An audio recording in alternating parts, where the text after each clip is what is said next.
বিজেপির ব্যানার থেকে প্রধানমন্ত্রী ও মুখ্যমন্ত্রীর ছবি কেটে বিকৃত করে দেওয়া এবং বিজেপির পতাকা খুলে ফেলে দেওয়ার অভিযোগ। রাজ্যে তৃণমূল হেরে গেল, বাদুড়িয়াতে বিধানসভা ভোটে তৃণমূল জিতেছে, আর তাই এখনো তাদের সন্ত্রাস জারি, এমনটাই অভিযোগ বিজেপি কর্মী সমর্থকদের। ঘটনাটি বাদুড়িয়া পৌরসভার 2 নম্বর ওয়ার্ডের প্রফুল্ল কলোনি এলাকার ঘটনা। বাদুড়িয়া থানার অভিযোগ দায়ের। বিজেপি কর্মী সমর্থকদের দাবি, এই প্রফুল্ল কলোনি এলাকার যে জায়গায় এই ব্যানার ও বিজেপি দলীয় পতাকা টাঙানো ছিল, সেখানে বিজেপি কর্মী সমর্থকরা বসে এবং নিজেদের মধ্যে বিভিন্ন আলাপ আলোচনা করে।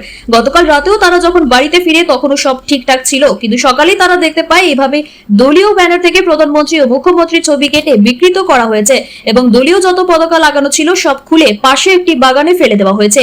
এগুলো একদম উদ্দেশ্য প্রণোদিতভাবে বিজেপি কর্মী সমর্থকদের চমকানোর জন্য এই ঘটনা ঘটানো হয়েছে। এই যদিও তৃণমূল কর্মী সমর্থকদের বিরুদ্ধে অভিযোগ তুলছে বিজেপি পক্ষ থেকে। সকাল রাত্রে 11:30-12টার পরে আমাদের এখানে আমরা যারা বিজেপি কর্মীরা বসি তার সামনে একটা ব্যানার ছিল। সেই ব্যানারের থেকে নরেন্দ্র মোদীজির মাথা কেটে দেওয়া হয়েছে ব্লেড দিয়ে, এবং আমাদের মাননীয় মুখ্যমন্ত্রী তারও ব্যানার থেকে মাথার পোর্শন কেটে বাদ দিয়ে ফেলে দেওয়া হয়েছে, এবং ট্রাকগুলো এদিকে ওদিকে বিভিন্ন জায়গায় ছড়িয়ে ফেলে দিয়েছে। এগুলো তৃণমূলের দুষ্কৃতীরাই, এরা হেরে গিয়ে গায়ের জ্বালা মেটাতে এগুলো করছে। এর উপযুক্ত শাস্তি আমরা চাই, প্রশাসন যেন এর উপযুক্ত তদন্ত করে উপযুক্ত শাস্তি দেয়, এর ব্যবস্থা করলেই আমরা। হ্যাঁ, একদমই তাই। কেন করলো? তারা হেরে গেছে ভোটে, সেই গায়ের জ্বালা মেটাচ্ছে। এখন কি চাইছেন? এখন আপনি কি চাইছেন? আমরা চাইছি প্রশাসনের সুস্থ তদন্ত করুক এবং যারা এই অপকর্ম করেছে তাদেরকে শাস্তি দেওয়া হোক। আপনার নাম কি?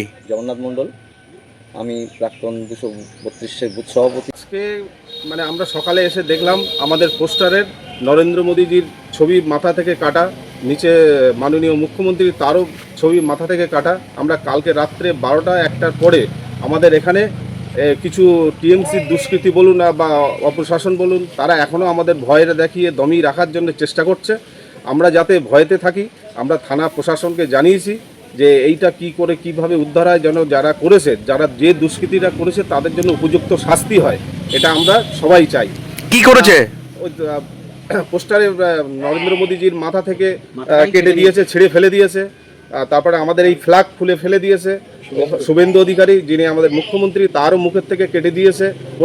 পোস্টার না কিন্তু এটা ব্যানারের থেকে কেটে দিয়েছে। এই হচ্ছে অপকর্ম করছে। আর আমাদের সমস্ত মানুষকে এতদিন ধরে এরা অপশাসন করেছে, এখনও ভয় দেখিয়ে আমাদের যাতে দমিয়ে রাখা যায় তার একটা প্রচেষ্টা। এটা হচ্ছে টিএমসি করণ। কারা করেছে এটা? এটা কারা করেছে আমরা তো রাত্রে অন্ধকারে দেখিনি, তবে টিএমসির দুষ্কৃতি ছাড়া আর কে হবে, এটা আমাদের অনুমান ওরাই করেছে, ওটা ছাড়া কেউ নেই। প্রশাসনকে জানিয়েছেন? প্রশাসন এসেছিল, থানা থেকে এসেছিল, তারা বলেছে, আমাদের আশ্বাসও দিয়েছে যে আপনাদের এই যে করেছে তার উপযুক্ত শাস্তি আমরা দেব। আপনারা কি চাইছেন? আমরা চাইছি তার উপযুক্ত পানিশমেন্ট হোক। এতে আমাদের সবার মধ্যে একটা বিভেদের সৃষ্টি করছে, আমাদের কর্মীদের ভয় দেখানো হচ্ছে, যাতে আমরা এর থেকে সরে দাঁড়াই, এটাই তাদের একমাত্র কাম্য। আপনার নাম পরিচয়? আমার নাম গৌরাঙ্গ রায়, বাদুড়িয়া পৌরমণ্ডল পৌরসভা 2 নম্বর ওয়ার্ড 232 নম্বর বুথ।